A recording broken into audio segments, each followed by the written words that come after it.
आशा करता हूँ आप सब बहुत अच्छे होंगे। मेरा नाम है सिद्धांत अग्निहोत्री। स्टडी ग्लोस पे आपका बहुत बहुत स्वागत है। दोस्तों, आज हम बात करेंगे सेकेंड वेव ऑफ पैंडेमिक की। फिर से 45 दिनों की बात करेंगे। अगले 45 दिनों में क्या होने वाला है, हिंदुस्तान टाइम्स का ये आर्टिकल है और इसमें यह बताया गया है कि 45 दिनों के अंदर क्या केस कंट्रोल में आएंगे। 90,000 केसेस आए हैं। Can you believe it? सितंबर के बाद ये सेकेंड वेव भारत में बहुत ही तेजी से आगे बढ़ रही है। लेकिन क्या ये खतरनाक है? देखिए, फर्स्ट वेव में तो हमारी बैंड बज गई थी, इसलिए भी क्योंकि हमारा हेल्थ सिस्टम रेडी नहीं था, वैक्सीन आई नहीं थी। लेकिन अभी अच्छी बात यह है कि हमारा हेल्थ सिस्टम पूरी तरीके से तैयार है और वैक्सीनेशन भी चल रहा है। फिलहाल हम बात करेंगे सेकेंड वेव की। चैनल को यार सब्सक्राइब करो तुम लोग। मेरे ख्याल में बस 1 सेकेंड लगना है, आप लोग ये नहीं करते हो।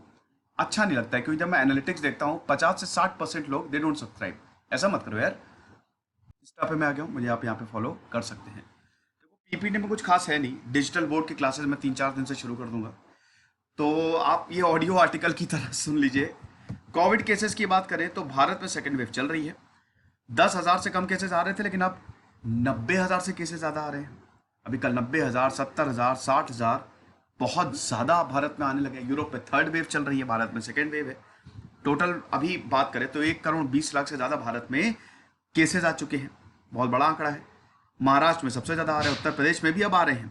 ठीक है, उत्तर प्रदेश में भी हमको जंप देखने को मिल रहा है, बिहार में जंप देखने को मिल रहा है, पंजाब में काफ़ी ज़्यादा जंप देखने को मिल रहा है। ऐसा है।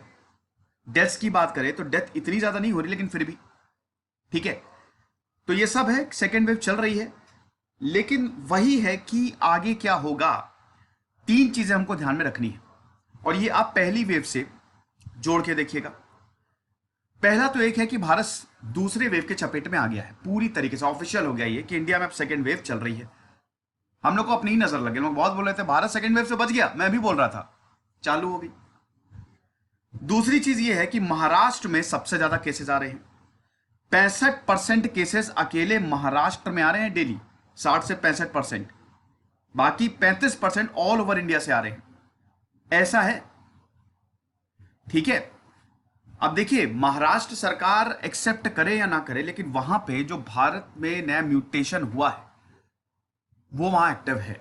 ये महाराष्ट्र, हालांकि अभी जीनोमिक सीक्वेंसिंग चल रही है, लेकिन डेफिनेटली वहां पे जो म्यूटेटेड वायरस है वो कहर मचा रहा है।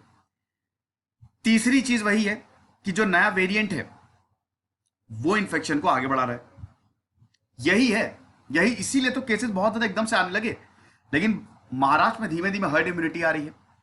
45% वहां पे सेरो प्रेवलेंस हो चुका है, यानी कि आधी से जनता पॉपुलेशन कहीं ना कहीं इम्यून होती जाएगी। और अभी हर्ड इम्यूनिटी महाराष्ट्र में, क्योंकि महाराष्ट्र शुरू से वहां पे केसेस आ रहे हैं। ठीक है, तो ये चीज है। अब अच्छी बात यह है कि पहली वेव में हमारा हेल्थ इंफ्रास्ट्रक्चर उतनी तरीके से डेवलप नहीं था, हमारे पास टूल्स नहीं थे। अब हमारे पास सब कुछ है, हमारे पास वैक्सीन भी है और टूल्स भी है, तो बहुत बढ़िया है। लॉकडाउन होगा, देखिए बहुत मुश्किल है, कल मैंने बोला था, लेकिन लॉकडाउन तो फिलहाल नहीं दिख रहा है। हाँ, रिस्ट्रिक्शंस हो सकती हैं, रिस्ट्रिक्शंस तगड़ी होंगी। महाराष्ट्र शॉर्ट ड्यूरेशन के लिए लॉकडाउन लगा सकता है, लेकिन वो दोस्तों अभी उसका भी कोई नामो निशान नहीं है। अगर लॉकडाउन लगेगा भी तो हो सकता है कुछ एरियाज में लगे जहां केसेस बहुत ज्यादा आ रहे हो, या रात में। चलो रात में तो इतना कोई टेंशन की बात नहीं है। ओके, तो ये चीज है। अब दोस्तों वैक्सीनेशन शुरू हो चुका है। 1 अप्रैल से अगस्त तक हमको 30 करोड़ लोगों को वैक्सीन लगानी है और 1 अप्रैल से 45 साल से ऊपर के जो लोग हैं उनको वैक्सीन लग रही है। आप कोविन पर रजिस्ट्रेशन करवा सकते हैं, अस्पताल जा सकते हैं। सरकारी में जाएंगे तो वहां पे फ्री में हो रहा है, प्राइवेट में जाएंगे तो वहां पे आपको 250 रुपए देने पड़ेंगे। ठीक है, तो ये चीज है। अब सवाल यह है कि अगले 45 दिनों में क्या होगा। देखिए, अगले 45 दिनों में सब कुछ ठीक रहा, अगर वैक्सीनेशन बढ़िया से चल रहा है, लोग सोशल डिस्टेंसिंग का पालन कर रहे हैं, चीजें अपनी जगह पे बैठ रही हैं, तो केसेस मिड में तक कंट्रोल हो जाने चाहिए। सेकेंड वेव जो है वो रिसाइड कर जानी चाहिए। लेकिन अगर मान लीजिए कि ऐसा नहीं हो रहा है, ज्यादा केसेस आ रहे हैं, कैजुअलिटीज भी ज्यादा हो रही है, तो दोस्तों हो सकता है, बहुत ही मतलब बहुत ज्यादा नहीं, लेकिन यस पॉसिबिलिटी है कि रिस्ट्रिक्शंस और ज्यादा बढ़ जाएं। लॉकडाउन्स होंगे, लेकिन पूरे देश में तो नहीं लगने वाला, ये तो बहुत मुश्किल है।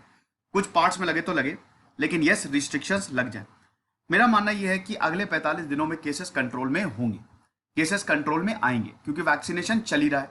वैक्सीन लग रही है, तो हमको अगर हम थोड़ा सा भी मतलब पुश करते हैं, वैसे हमको एहतियात बरतना है, सोशल डिस्टेंसिंग हो गया, मास्क हो गया, सब पहन के रखिए, भीड़ भाड़ में ना जाइए, भीड़ में जा भी रहे हैं तो मास्क लगातार लगाए रखें, क्योंकि वायरस आपके मुंह या नाक से ही घुसेगा।